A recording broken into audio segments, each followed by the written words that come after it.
काही घरांमध्ये भांडणं लावायला फक्त सासू जबाबदार नसते बरं का मंडळी, तितकेच नवरे सुद्धा जबाबदार असते.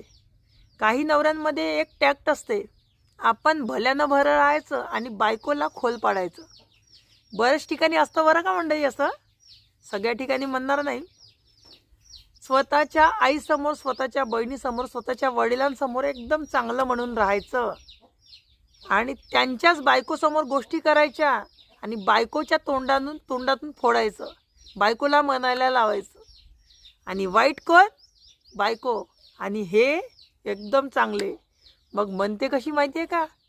आईवडील, त्याच माणसाचे आईवडील काय म्हणतात माहिती आहे का? त्याच नवऱ्याचे, मुलगा खूप चांगला आहे बाप्पा, सूनच बदमाश भेटली. तसं नसते बरं का. असली विलन तर मुलगा आहे तुमच्या घरामध्ये, सून तर नावाला बदनाम आहे, पण असली मुलगा आहे बरं का.